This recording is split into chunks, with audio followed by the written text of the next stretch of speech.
नमस्कार. महासंग्राम मिनी विधानसभेचा या विशेष निवडणूक विषयक कार्यक्रमामध्ये आपल्या सगळ्यांचं स्वागत. मी प्रसाद काथे. महाराष्ट्रामध्ये टप्प्याटप्प्यानं का होईना पण ज्या पद्धतीनं आता स्थानिक स्वराज्य संस्थांच्या निवडणुका होत आहेत त्या पाहता ही मिनी विधानसभा आहे यावर आपलाही विश्वास एव्हाना बसलेला असेल. आजच्या घडीला आपण 288 नगरपरिषद आणि नगरपंचायतींच्या मिळून येणाऱ्या निकालाची माहिती घेणार आहोत. या दरम्यान एक अत्यंत महत्त्वाचा ताजा तपशील समोर येतोय. तो आधी आपण पाहतोय. स्थानिक स्वराज्य संस्थांचे आज निकाल लागणार आहेत. 246 नगरपरिषदा आणि 42 नगरपंचायतींचे निकाल लागतील. कोण नगर अध्यक्ष होईल, कोण नगरसेवक होईल या सगळ्याकडे आपलं अत्यंत बारीक लक्ष असणार आहे आणि म्हणूनच स्क्रीनच्या खालच्या बाजूला आपल्याला अतिशय तपशीलवार माहिती जय महाराष्ट्रवर मिळणार आहे. तुम्हाला भारतीय जनता पार्टी, शिवसेना, राष्ट्रवादी, ठाकरे गट, पवार गट, काँग्रेस या सगळ्यांचा अत्यंत बारीक बारीक तपशील मिळत राहील. स्क्रीनच्या वरच्या बाजूला आपण पाहू शकाल की नगरसेवक नक्की कुणाचे किती, नगरसेवकच्याच संख्येच्या बरोबर नगराध्यक्षांची संख्या किती हे सुद्धा आपल्याला टप्प्याटप्प्यानं दिसत राहणार आहे. आणि म्हणूनच आपण या संपूर्ण स्क्रीनकडून अजिबात लक्ष विचलित करू नका. या संपूर्ण तपशिलाच्यासाठी आपल्यासोबत या निवडणुकीचं विश्लेषण, निकालाचं विश्लेषण करण्यासाठी विविध राजकीय पक्षांचे प्रतिनिधी सुद्धा असतील आणि आपण त्यांच्याकडून त्यांची मतं जाणून घेणार आहोत. या क्षणाला आत्ताच्या घडीला तपशिलामध्ये एक महत्त्वाचा बदल झाला आहे. तोही आपण स्क्रीनच्या वरच्या भागात पाहतोय. तिथे तुम्हाला नगरसेवक 6859 पैकी बिनविरोध किती जण आलेले आहेत, तसंच किती नगर परिषदा या बिनविरोध झाल्या आहेत याचा संदर्भातला तपशीलही समोर येतोय. आत्ताच्या घडीला तुम्ही पाहू शकाल की वरच्या भागामध्ये ती माहिती येते. तिथे अत्यंत बारकाईनं लक्ष ठेवा. 6859 नगरसेवकांच्या पैकी भाजपा 88, शिवसेना 12, राष्ट्रवादी 28, ठाकरे गट 3, पवार गट 1, काँग्रेस 1, इतर 1 इतक्या संख्येनं नगरसेवक निवडून आलेले आहेत. या संपूर्ण तपशिलाच्यासाठी आपण विविध प्रकारच्या विश्लेषणाच्या अनुषंगानंही पुढे सरकतोय आणि त्याचबरोबर आपल्याला आता स्क्रीनच्या खालच्या भागामध्ये एकूण येणारा निकालही तपशिलात दिसत राहील. आत्ताच्या घडीला आपण पैठण, सिल्लोड, मनमाड इथला तपशील गोळा करण्याच्यासाठी प्रयत्नात आहोत. अर्थात मतमोजणी ही थोडी उशिरानं होणार असल्यानं या संपूर्ण प्रकरणामध्ये पुढील तपशील येईपर्यंत आपल्याला आणखी काही वाट पाहावी लागेल. पण हे जरी असलं तरी पण आपल्याला या निकालाच्या विश्लेषणाच्यासाठी पुढे जात राहायचं आहे आणि त्या अनुषंगानं आपल्याला प्रत्येक टप्प्यावर काय घडतंय, कसं घडतंय याची माहिती मिळत राहणार आहे.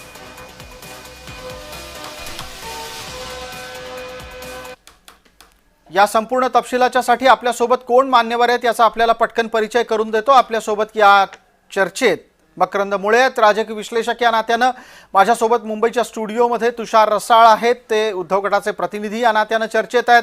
आपल्यासोबत आता स्क्रीनवर खालच्या भागामध्ये ज्या 2 खिडक्या आहेत त्याच्यामध्ये एक एक प्रतिनिधी कोण आहेत तेही सांगतो. आपल्यासोबत महेश चव्हाण आहेत, आपल्या या चर्चेत ते सहभागी झालेले आहेत, पवार गटाचे प्रतिनिधी या नात्यानं. तसंच ज्योतिताई वाघमारे आपल्यासोबत आहेत, त्या शिवसेनेचं या चर्चेमध्ये प्रतिनिधित्व करतायत.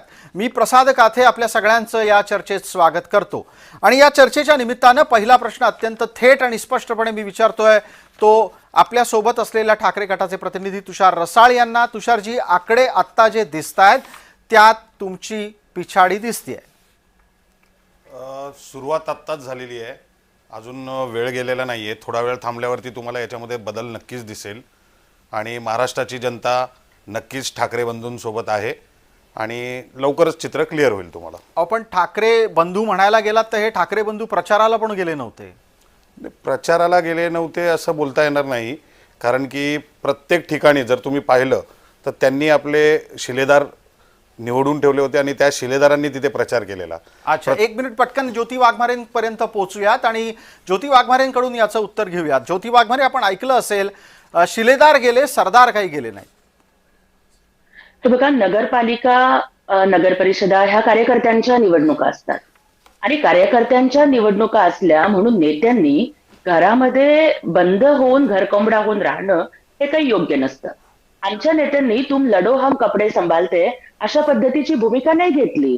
जवळपास 54 पेक्षा जास्त सभा 23 जिल्ह्यांमध्ये माननीय उपमुख्यमंत्री एकनाथजी शिंदे साहेबांनी घेतल्या आणि कार्यकर्त्यांच्या पाठीमागं ते ताकदीनं उभे राहिले.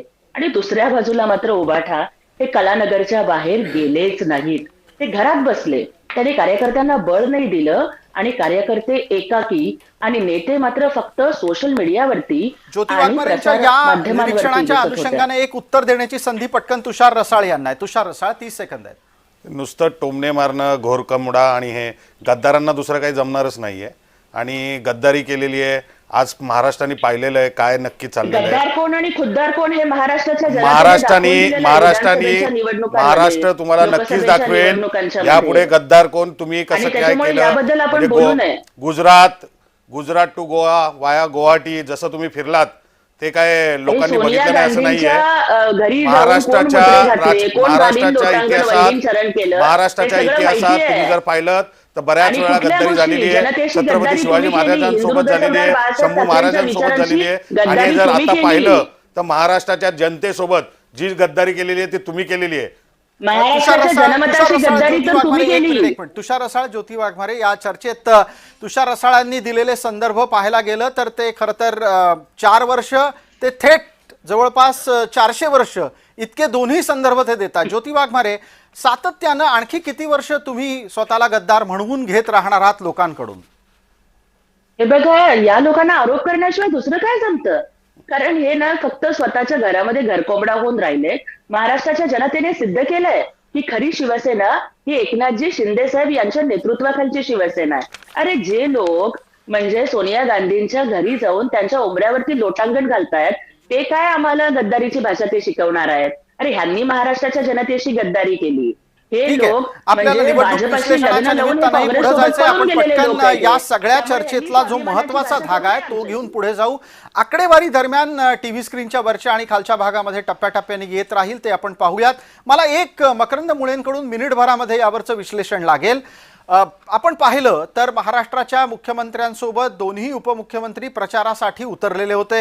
ही मिनी विधानसभा आहे, ही गांभीर्यानं घ्यायला हवी. कारण नगरसेवक निवडून येतील, ते भविष्यामध्ये आमदाराला निवडून आणायला मदत करतील. आमदार निवडून आले तर मुख्यमंत्री होता येईल, हे प्रत्येकाला ठाऊक असतं, ज्याला ज्याला मुख्यमंत्री व्हायचंय त्याला. मग असं असताना जे 2 ठाकरे बंधू मुंबईमध्ये गळ्यात गळे घालून फिरतात, लग्नात जातात, बारशाला जातात, कार्यक्रमांमध्ये जातात, मराठी भाषेच्या आंदोलनात जातात, ते या प्रचारातच दिसले नाहीत. मकरंद मुळे, मग यानंतर जो निकाल येईल त्यावेळेला ईव्हीएमचं कारण द्यायचं का? असं आहे की मुळातच भारतीय जनता पार्टी आणि उर्वरित महायुतीतले 2 पक्ष यांनी निवडणूक अतिशय गंभीरपणे घेतली. कारण पुढच्या महानगरपालिकांच्या निवडणुका त्यांना दिसत होता. दुसरं, महायुती आणि विशेषतः भारतीय जनता पार्टीला महाराष्ट्रातल्या राजकारणातलं आपलं स्थान अधिकाधिक भक्कम पुढच्या टप्प्यात करत जायचंय. त्याचप्रमाणे मुख्यमंत्री देवेंद्र फडणवीस यांना एकूण महाराष्ट्रावरच्या राजकारणाची आपली पकड अधिक मजबूत करून राजकारणातलंही, राज्यातल्या राजकारणातले आणि पक्षातलंही स्थान अधिक भक्कम करून घ्यायचं आहे. या पार्श्वभूमीवर ही निवडणूक गंभीरपणे बघितली. त्या ठिकाणचे स्थानिक मुद्दे या निवडणुकीत चर्चेला आणणे अपेक्षित होते. ते काही ठिकाणी प्रयत्न झालेले आहेत. शेवटी एकीकडे नगरपालिकांच्या म्हणजे स्थानिक प्रश्नांवरच्या निवडणुका असल्या तरी आपल्याकडे भावनेचं राजकारण हे अधिक आता प्रभावी झालेलं आहे. पण तुम्ही जो नेमका प्रश्न विचारलाय की पुढे काय निकाल लागल्यावर वोट चोरी आणि ईव्हीएम का, तर एखाद्या वेळेस अशा गोष्टी चालतात. परत परत हेच जर केलं तर लोकच मतदार प्रश्न विचारतील. आपण एक मुद्दा लक्षात घेतला पाहिजे. 2019च्या निवडणुकांपासून म्हणजे लोकसभेचे निकाल लागले तिथपासून विरोधी पक्षांनी मतदारांवर टीका करायला सुरुवात केलेली आहे. म्हणजे आपल्या विरोधकांवर, राजकीय पक्षांवर टीका करणं स्वाभाविक आहे, पण मतदारांवर टीका करणं सुरू केलेली. आणि त्यामुळेच म्हणजे भारतीय जनता पार्टीला आणि महायुतीला मतदार कोण गोळा करून देते, तर महाविकास आघाडी किंवा त्यांचे विरोधक मतदार गोळा करून देतात. एका मर्यादेपर्यंत ते आरोप मान्य असतात, त्याची चर्चा होते, त्या नव्या आरोपाचं नाविन्यही टिकतं. पण तेच करत बसलात म्हणून तुमची जी काही तुम्ही प्रचाराला गेलेला नाही आहात किंवा तुमच्या सुसूत्रता देता किंवा कुठलीही अन्य काही अगदी मकरंद मुळे चर्चेला अत्यंत वेगवान रीतीने आपल्याला सगळ्यांना पुढे न्यायचं आहे. आणि या चर्चेमध्ये आता